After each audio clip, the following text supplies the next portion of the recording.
is pressurised in here to come straight out, and it blasts through the little cloth plug that we put on here and then pushes the blood straight out at high velocity. The great thing with this is, like I say, the actor can wear this, run around, do whatever he likes, and he actually fires it himself from a button that we'd conceal up his arm. You just press this button and off we go. Action!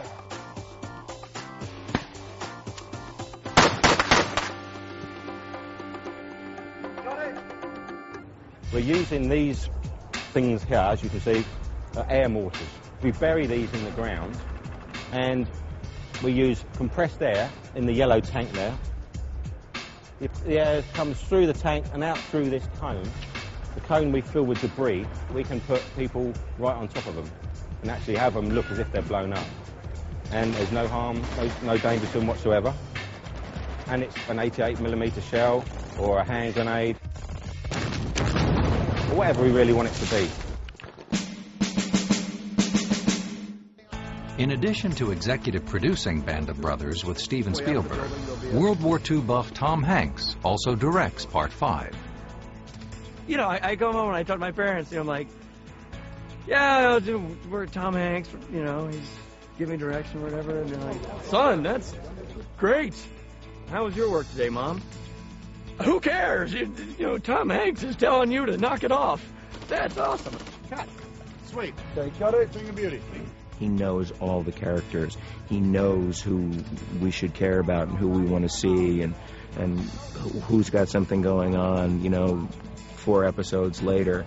What he absolutely is sure of is how he wants to tell the story. We're going to start with just your firing on the Germans that you see to begin with.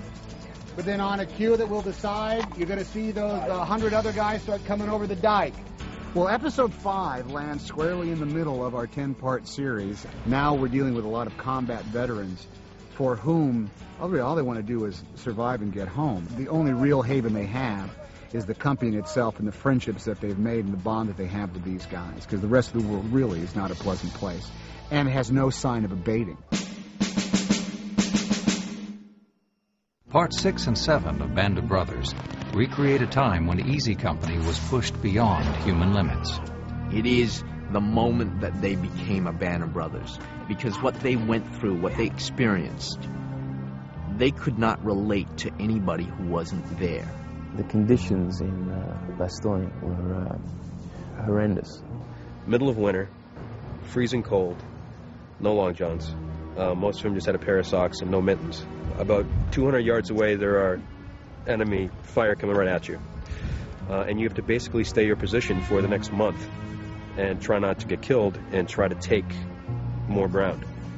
And most of the guys didn't make it. You know, and these guys were losing limbs. These guys were dying for their best friends. Now you've got no food, you're eating snow, and you're kind of hallucinating, and everything's falling off because of frostbite. That doesn't even come close to what it really was. The art department constructed the Beaujacq forest in a huge airplane hangar, using hundreds of real trees and 250 trees created by the special effects department.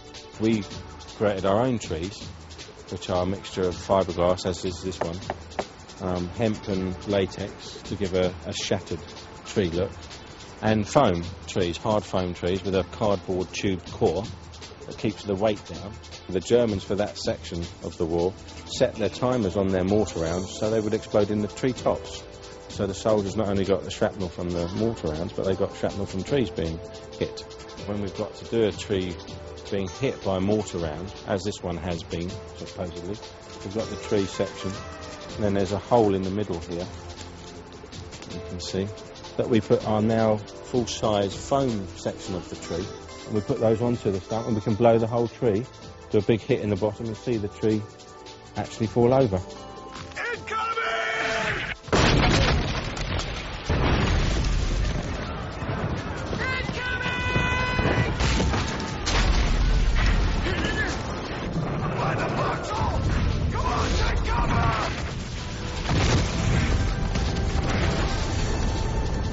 Then we can have people as close to 4 or 5 feet. Looks like the real tree's taken a major hit from around, and it's safe.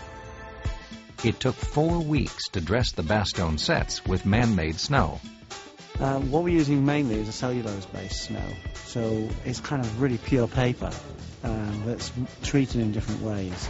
So we mix that with polymers and also with certain plastics, so we can actually have like slush. We're using more of that outside on the sort of bombed-out towns. The forest set is kind of a composite of 3 different parts. And for that set, we're actually using 1/3 of a million pounds of paper. It's the biggest amount ever used on one set. For anything, you know, it should be in the Guinness Book of Records. Most of the machines we're using are huge things, which you can see out in the woods. And this is a lovely little device. The film Ghostbusters, we just kind of fell in love with the look and felt that snow wasn't glamorous enough. So we made these devices. And they're really great, and you can literally just switch them on and get snow. You can turn the snowflakes so they're bigger or smaller, so you can have any type of snow you want from it. You can make them dissolve faster or slower. It's a little backpack that just contains almost like a children's bubble bath solution. And then everything's kind of rigged just to make this thing give realistic looking snowflakes. In Part 9 of the miniseries, the production recreates the reason for the incredible sacrifices Easy Company made fighting World War II.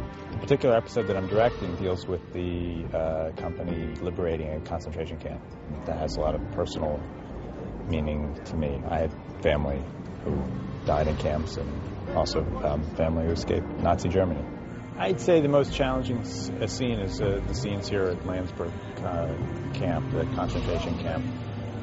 Really trying to capture what it must have been like to find a concentration camp. Most of these guys didn't even know they existed. They'd heard rumors, but to see it in the flesh and to see so much dead flesh, I think, was really traumatic for a lot of soldiers. And the first time you come up here and there's nobody here, it almost seems like a monument to people who died in camps like this rather than a movie set.